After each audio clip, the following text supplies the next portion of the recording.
Hey, my name is Byron, and today I'm going to show you something that I've been working on for the past few days, and it's got me kind of excited. About a year ago, or maybe more, I started working on a product that I thought was going to revolutionize the way my team is able to do automated acceptance testing, and especially browser testing and mobile testing. It turned out to be pretty difficult what I was trying to do, and just recently I've come into contact with a team that's doing something almost the same, almost similar, but it gave me some ideas as far as how to take my product to another level that maybe not quite as far as I was wanting to go with it, but is something that is still very valuable. So I want to show you what I've been working on, and if you want to give me some feedback on what I've been working on and maybe the direction that I'm going, then please, by all means, let me know. And you can put it in the comments here in the YouTube video, or you can send me an email, byron@acklenavenue.com, ACKLENAVENUE.com, and I'll look forward to hearing from you in either way. If you like the idea, or if you've got ideas, or if you hate the idea and you think that it should just die, then let me know. Either way, I want to make sure that I'm working on something that brings value. For right now, I think it's going to bring value to our team, but I hope that they'll give me some feedback too, just to see whether it's actually going to work for us. So the original tool, I'm going to show you my screen here in just a moment. The original tool was a web-based tool that would allow business analysts and product owners and non-QA, non-programmer types to be able to actually write not just acceptance criteria, which they already can do, but actually write like UI automation and UI control instructions, but in plain English, or at least in the original application, it was basically a point-and-click way of creating an automation interface. So you could go into Pepino.io, and you can, I think it still exists, but I'm not sure if it still works. I'm pretty sure it doesn't.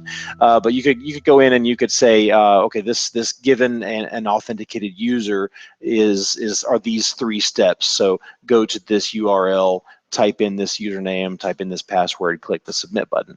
And those were the instructions that you could kind of click and drag and move things around. Still with some knowledge, some required knowledge of CSS selectors. That's pretty much as far as it got with the technical side of things. And the way that ended up being very difficult, I got very distracted by the UI of trying to show the things working. Servers going over here, servers going over here, running these tests. And the new iteration of this is much simpler. In fact, it has very little to do with directly automating the browser or automating the UI. It's more about trying to take plain English instructions and convert them into code that can then be run in whatever environment that you want. So I'm going to share my screen and I'll show you a few things about what I'm talking about here.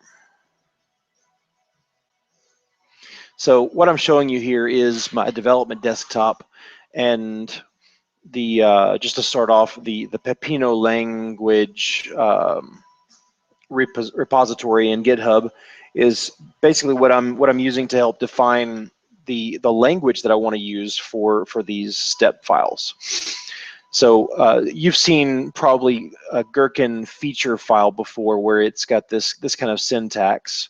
The scenario will have maybe 1 or more scenarios in a feature file, and the scenario is going to have things like given, when, then. And so the Pepino source file would look something like this, where you're basically repeating the segment of the acceptance criteria minus the given, when, or then, and then basically giving it some instructions. Navigate to this website, type this thing into this element, click this element button, things like that. The idea is that a BA or a QA tester or a product owner or anybody on the team that has the bandwidth to do this and wants to be automating the browser can actually type these instructions into just a plain text file, and then at build time, when we actually build the code, then not only does it build our code, but it actually builds or compiles or transpiles. I'm not sure which word is the right word. It transpiles or converts, generates code from our Pepino formatted plain English text. So I'll put this away. You can go to this anytime. Just search for or go to GitHub and search for Pepino-language, or you can go to this URL exactly, Ackland Avenue / Pepino language. So here is a feature file. We're going to go to the webdriver.io website and just kind of look at the documentation. This is a documentation site that I've been using quite a bit. I've been learning about WebDriver so that I could be writing the different step instructions and conversions. So I've got one scenario in this, a valid search. When I go to the API page, then when I search for wait for viz, so like a partial search, then I should find wait for visible in the results. So that's all good. But if I go to my terminal and I run Chimp, which Chimp is a great tool, you should check it out. It's available in NPM, and it will run your your Cucumber files or your Mocha files, and it'll spin up browsers and things like that. So I'm just going to run Chimp here, and it's going to eventually tell me that that I need to implement the steps. I need to create basically a JavaScript file with this in it. So before I would copy and paste this. I would copy this and then create a file, a JS file, and paste it in. But that's me as a programmer. What about my BAs? They're not programmers. They may not feel comfortable actually copying and creating code files. So so here's a step file. So that you see test.feature and then there's test.step.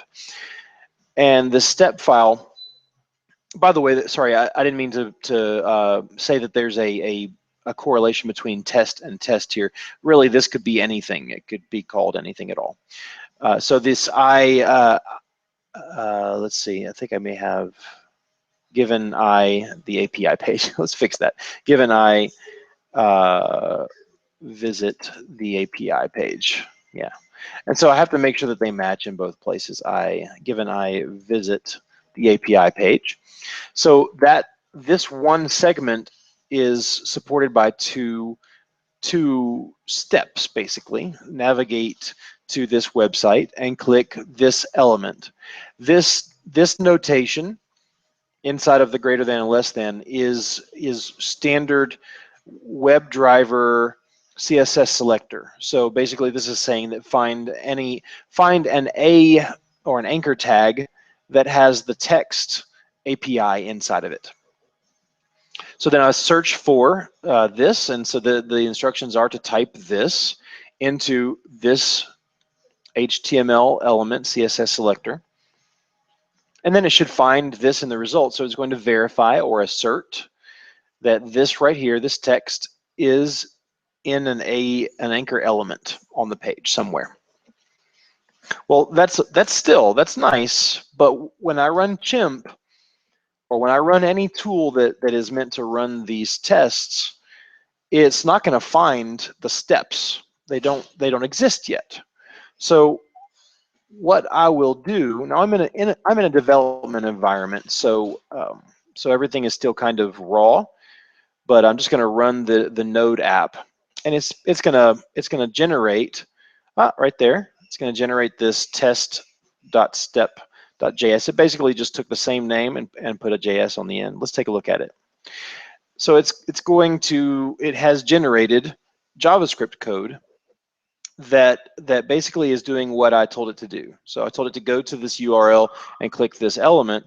So here is the JavaScript. Go to this URL and click this element.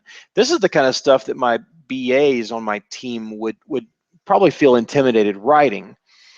Some of our QA testers would feel right at home with this, but others might feel intimidated by it.